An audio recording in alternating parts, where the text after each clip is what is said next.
Anime tentang petualangan di dunia fantasi cukup menarik untuk diikuti. Anime jenis ini biasanya memiliki latar pada abad pertengahan. Ceritanya berfokus pada karakter utama yang melakukan perjalanan ke berbagai tempat. Tidak jarang mereka menghadapi kesulitan di sepanjang jalan atau menemukan kekuatan dan kelemahan tentang diri mereka sendiri. Berikut pembahasan anime adventure fantasi terbaik dengan karakter utama hebat menjadi sangat kuat.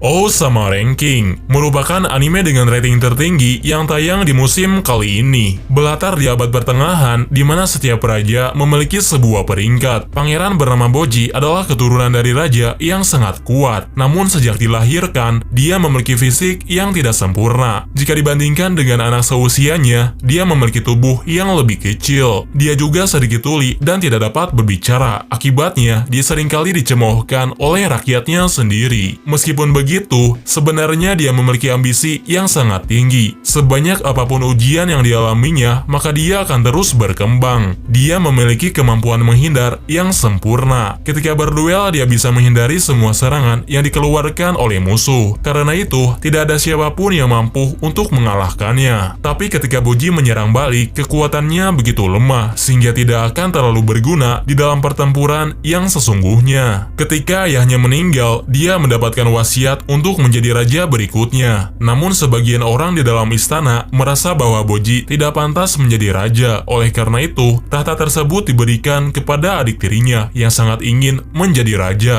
Boji yang merasa kecewa kemudian memutuskan untuk pergi berpetualang. Bersama dengan rekan setianya, dia pergi ke berbagai tempat sambil mencari cara supaya bisa menjadi raja yang kuat. Seihatén Paladin, William adalah seorang anak manusia yang bereinkarnasi ke dunia fantasi dengan mempertahankan ingatan ketika berada di dunia asalnya. Di kota orang mati, dia dibesarkan oleh undead mumi bernama Mari dan dilatih bertarung oleh undead tengkorak yang bernama Blood. Sedangkan undead petapa bernama Gasu mengajarkannya berbagai ilmu sihir. Ketika usianya sudah mencukupi, William pun diberitahu kebenaran tentang Raja Iblis yang telah disegel dan suatu alasan mengapa dirinya berada di tempat tersebut. Pada awalnya, William dikirim dari wilayah manusia untuk dijadikan tumbal. Namun ketiga undead tersebut memutuskan untuk merawatnya. Akibatnya, ketiga undead yang telah merawat William, keterikatan mereka semakin melemah. Saat William sudah dewasa, mereka berempat didatangi undead atau dewa jahat yang menguasai seluruh undead. Pada saat itu, Gasu bertarung untuk melindungi William. Kemudian dia mengalami kekalahan karena tidak dapat memprediksi pergerakan lawan. Dengan kekuatan dan perlindungan dari Dewi Cahaya, sejak saat itu William memutuskan untuk menantang Dewa Undead dan mempersembahkan seluruh hidupnya demi membinasakan kejahatan. Di anime ini, naga merupakan makhluk mengerikan yang sudah lama menjadi ancaman bagi umat manusia. Namun untuk orang tertentu, naga bisa digunakan untuk mencari keuntungan. Selain dagingnya yang nikmat, minyak naga juga bisa dimanfaatkan untuk diperjualbelikan. Mereka menganggap naga itu seperti harta karun yang berjalan. Oleh karena itu, orang-orang yang bekerja sebagai pemburu naga mulai bermunculan. Ceritanya berfokus pada petualangan pemburu naga yang melakukan perjalanan menggunakan kapal pemburu naga. Meskipun berbahaya, tapi mereka sama sekali tidak merasa takut saat berhadapan dengan seekor naga. Sebagian besar dari mereka mahir dalam menggunakan persenjataan. Seseorang dari kelompok itu juga ada yang memiliki keterampilan tertentu. Pada suatu ketika, perempuan bernama Takita menjadi anggota baru di kelompok pemburu naga. Di sana, dia mendapatkan banyak pengalaman baru. Selain belajar menggunakan senjata api, dia juga mendapatkan pengetahuan untuk memanfaatkan bagian-bagian naga yang sebelumnya telah mereka tangkap. Namun karena masih pemula, maka dia mengalami sedikit kesulitan karena penghasilan yang dia dapatkan tidak terlalu banyak.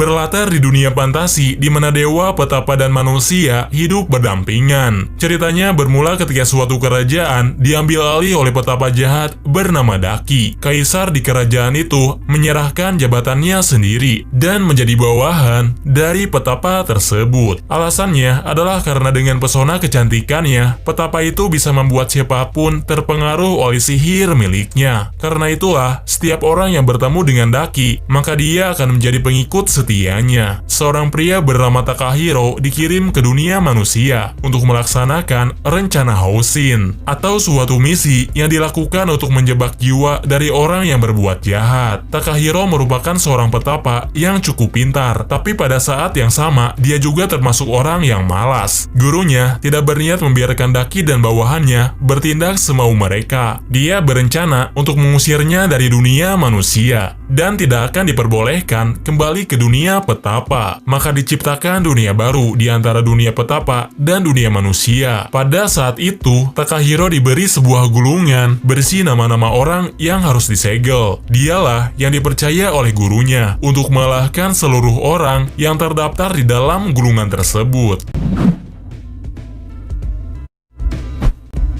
Last Period. Period adalah sebutan bagi petualang yang terlahir untuk mengalahkan monster bernama Spiral. Sejak awal, mereka mempunyai kemampuan bertarung yang cukup hebat. Oleh sebab itu, tak jarang ada seseorang yang menyamakan mereka sebagai pahlawan. Setiap harinya, Period akan mengambil misi untuk memusnahkan berbagai spiral. Berdasarkan permintaan dari masyarakat, seorang pria bernama Haru memiliki impian untuk menjadi seorang Period terkuat. Setelah berlibur, dia bersama dengan rekannya berniat untuk kembali ke kantor cabang. Tapi saat kedatangannya, kantor cabang itu sudah ditutup. Alasannya karena seluruh uang di dalam berangkas kantor cabang telah dicuri. Karena terjadi secara tiba-tiba, semua petualang yang terdapat upah atas misi yang telah mereka kerjakan. Pada akhirnya, pimpinan di tempat tersebut terpaksa untuk menjual tanah dan gedung yang mereka miliki. Karena itulah, komandan yang bernama Erika meminta bantuan kepada kelompoknya Haru untuk membantunya membangun kembali kantor cabang.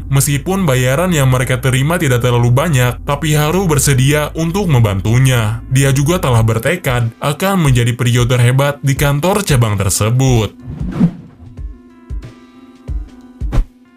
Grand Blue Fantasy di Animation berlatar di suatu dunia di mana banyak pulau yang melayang di atas langit. Ceritanya berawal ketika seorang kesatria bernama Catalina melarikan diri dengan perempuan yang bernama Lyria. Ketika mereka kabur, terjadi sebuah ledakan sehingga menyebabkan Lyria terjatuh dari kapal yang dinaikinya. Di waktu yang sama, seorang pria bernama Grant mendatangi tempat kejadian. Dia yang pada awalnya sedang bekerja segera datang untuk menemuinya. Setelah mengetahui kondisi yang dialami oleh Lyria, Grant kemudian memutuskan untuk membantunya. Akibatnya, dia harus berhadapan dengan tentara yang sedang mengincar Lyria. Ketika mereka berkumpul kembali, Catalina pun menjelaskan alasan mengapa Lyria dikejar oleh kekaisaran. Diceritakan bahwa sebenarnya Lyria adalah seorang perempuan yang memiliki kekuatan spesial. Sudah sejak lama, dia dijadikan sebagai bahan penelitian. Oleh sebab itu, Catalina membawanya kabur karena sudah tidak tahan dengan apa yang dilakukan oleh kekaisaran. Sedangkan Grant yang sudah terlanjur menantang kekaisaran memutuskan untuk terus bertarung. Selain itu, karena terjadi sebuah insiden, pada akhirnya Grant bisa mengendalikan kekuatan yang sama dengan milik Lyria.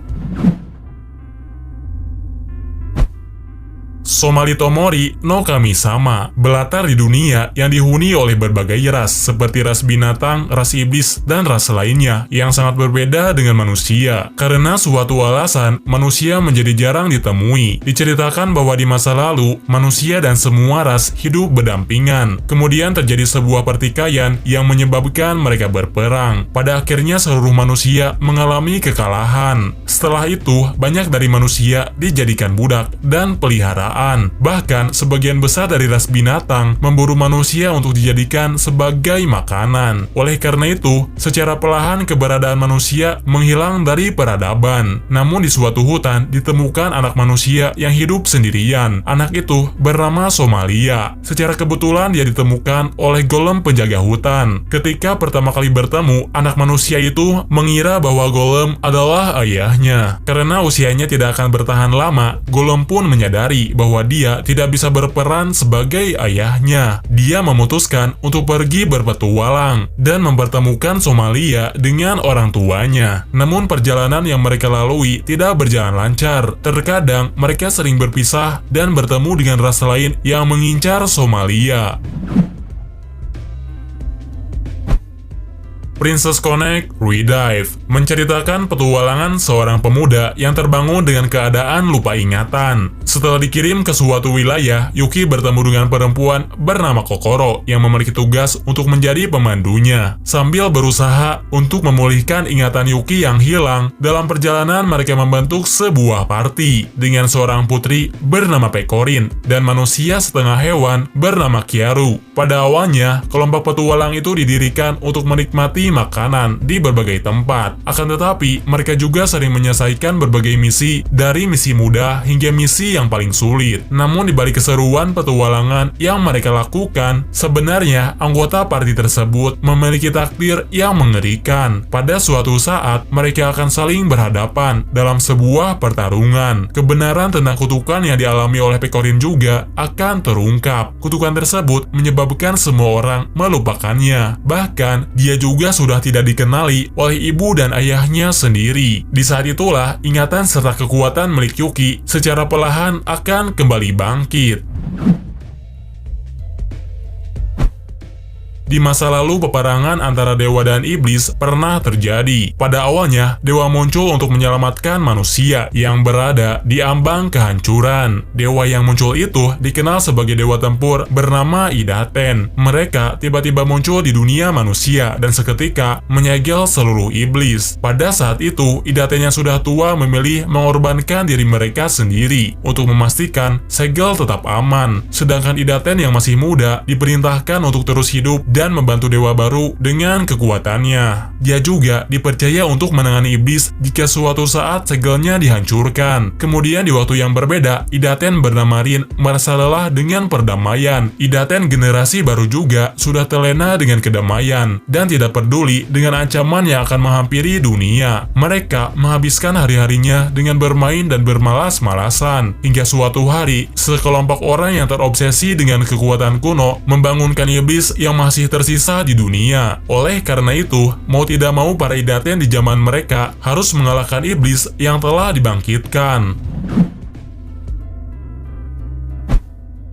Getopia merupakan negeri yang sunyi dan telah ditinggalkan. Tapi suatu hari, Dewi mengubah negeri itu menjadi pusat dunia. Dewi tersebut menciptakan sebuah gerbang yang di dalamnya terdapat benda yang memancarkan energi keajaiban. Akibatnya, negeri yang ditinggalkan itu secara perlahan menjadi negeri yang paling maju. Hal ini menyebabkan terbentuknya banyak perusahaan yang mencari keuntungan di dalam gerbang. Pada suatu ketika, seorang remaja bernama Minato diundang untuk membicarakan hal penting dengan teman masa kecilnya. Sudah sejak lama, Yutoria merasa bahwa Minato akan cocok menjadi pemimpin di suatu perusahaan. Oleh karena itu, Yutoria memintanya untuk menjadi direktur di perusahaan milik keluarganya. Minato yang tidak memiliki pengalaman apapun, pada akhirnya mengambil jabatan tersebut. Meskipun semua karyawan di perusahaan itu meragukan kemampuannya, tapi Yutoria tetap optimis dan menjadikan Minato sebagai direktur di perusahaannya. Tampaknya, dia tidak memiliki kesempatan untuk menolak permintaan Yutoria. Misi pertama yang mereka lalui terkesan sangat mudah, namun keesokan harinya muncul berbagai masalah yang harus diselesaikan. Sepertinya perjalanan Minato akan lebih sulit